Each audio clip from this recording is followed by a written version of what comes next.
तो जय हिंद प्यारे बच्चों, कैसे हैं आप लोग। उम्मीद करते हैं कि आप लोग अच्छे होंगे। आप लोगों से बहुत दिनों से मुलाकात नहीं हो रही थी, ठीक।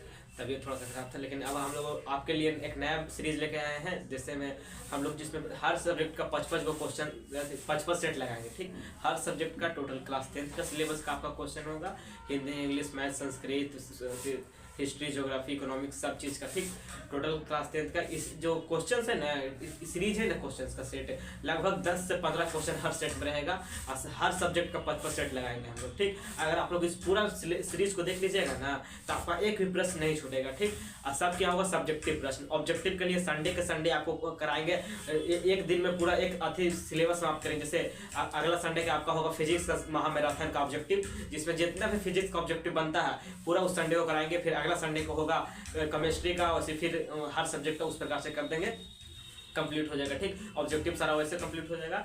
और जब ये खत्म हो जाएगा तो 2 नंबर वाला जितने प्रश्न का जो हम लोग सीरीज लाए हैं सब्जेक्टिव प्रश्न, उसके बाद हम लोग 5 नंबरिया प्रश्न को देखेंगे, ठीक। तो चलिए आज के वीडियो को हम लोग स्टार्ट करते हैं। आज हम लोग जितना कवर हो सकता है, आज हम लोग फिजिक्स का सेट देख रहे हैं, सेट 1, ठीक।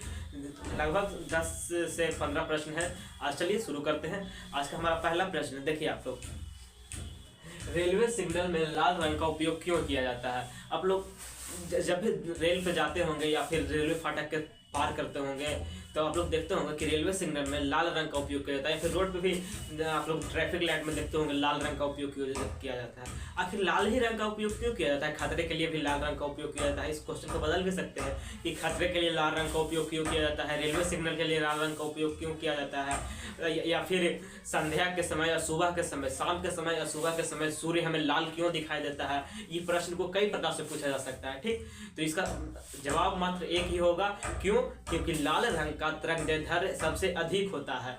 कहिए भैया तरंगदैर्ध्य क्या है। तरंगदैर्ध्य मतलब होता है ना कि दूर तक फैलने की क्षमता, एक जगह से दूसरी जगह बहुत तेजी से ट्रेवल करता है, ठीक। लाल रंग का तरंगदैर्ध्य क्या होता है, बहुत ज़्यादा होता है। इसीलिए जो रेलवे का फाटक होता है, या फिर रेलवे सिग्नल में, ट्रैफिक लाइट में, या फिर खतरे के लिए कुछ भी जगह जहाँ पे लाल रंग का उपयोग किया जाता है खतरे के लिए। संध्या के समय में सूरज लाल क्यों दिखता है, क्योंकि संध्या के समय सूरज का बाकी लाइट जो होता है, क्योंकि सूर्य प्रकाश में के 7 लाइट होता है जिसमें लाल भी एक होता है।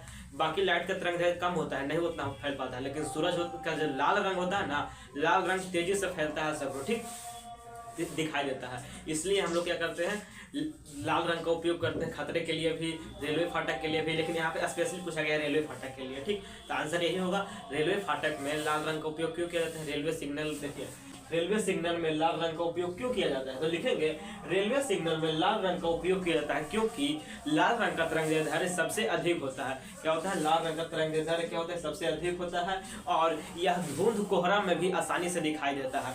चूंकि तरंगदैर्ध्य सबसे अधिक है तो दूर तक दिखाई देता है, तो धुंध कोहरा में भी आसानी से दिखाई देता है। इसीलिए रेलवे सिग्नल में लाल रंग का उपयोग किया जाता है, ठीक। दूसरा प्रश्न है कि हीरे में पूर्ण आंतरिक परिवर्तन होने के क्या कारण है।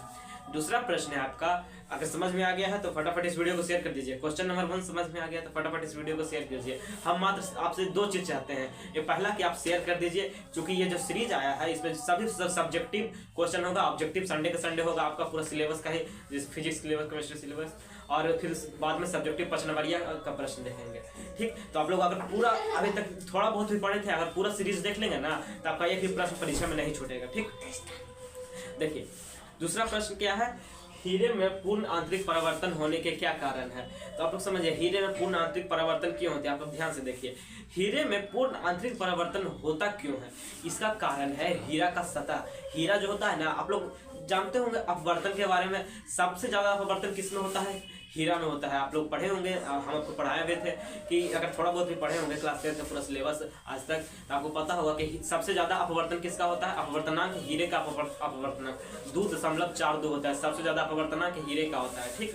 तो हीरे में पूर्ण आंतरिक परिवर्तन क्यों होता है, क्योंकि हीरे का अपवर्तनांक सबसे ज्यादा होता है। हीरे का अपवर्तनांक सबसे ज्यादा होता है, इसलिए इसके अंदर प्रकाश की किरणें कई बार परावर्तित होती है, इसलिए हीरे का पूर्ण आंतरिक परिवर्तन होता है। और हीरा हमें चमकता हुआ दिखाई देता है। हीरा बहुत ज्यादा चमकीला भी होता है, क्यों, क्योंकि इसका जो होता है अपवर्तन सबसे ज्यादा होता है और इसमें पूर्ण आंतरिक परिवर्तन होता है, इसलिए हमें हीरा चमकता है, ठीक। उम्मीद करते हैं आप समझ गए होंगे क्वेश्चन नंबर 2।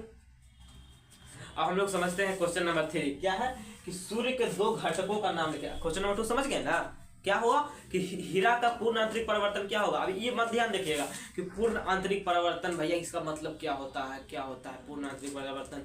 या फिर सूर्य सतरंगा दिखाई देता है, ऊपर होता है रेनबो बनता है ना, रेनबो इंद्रधनुष, वो भी पूर्ण आंतरिक परावर्तन के कारण बनता है। वो बूंद में होता है, पानी के बूंद में पूर्ण आंतरिक परावर्तन रेनबो दिखाई देता है। और हीरा में पूर्ण आंतरिक परावर्तन होता है, इसलिए पूरा हीरा चमकता है। तो पूर्ण आंतरिक परावर्तन क्या है, जिसका भी अपवर्तनांक सबसे ज्यादा होता है उसमें पूर्ण आंतरिक परावर्तन होता है। अपवर्तनांक सबसे ज्यादा हीरा का होता है, इसलिए जब हीरा में प्रकाश प्रवेश करता है तो उसमें बहुत ज्यादा परावर्तन होने लगता है, इधर उधर पूरा फैलने लगता है, इसलिए हीरा खूब चमकता भी है, सबसे ज्यादा चमकता भी है। और पूर्ण आंतरिक परावर्तन होता है क्योंकि उसका अपवर्तन सबसे ज्यादा होता है। तो लिख सकते हैं कि हीरे में पूर्ण आंतरिक परावर्तन होता है कि जिस प्रकार से किरणें अंदर कई बार परावर्तित होती है और अत्यधिक चमक प्रदान करती है। ठीक, तीसरा क्वेश्चन है कि सूर्य का दो किरणक का नाम लिखें जो हमें दिखाई नहीं देता, नंगी आंखों से दिखाई नहीं देता है। नंगी आंखों से हम केवल 7 रंग को देख सकते हैं, बैगनी, बैजनी, पिनाला उसका शॉर्ट है। ठीक, टोटल जो रेनबो बनता है ना, सतरंगा रेनबो में, इंद्रधनुष में, उसी को देख सकते हैं।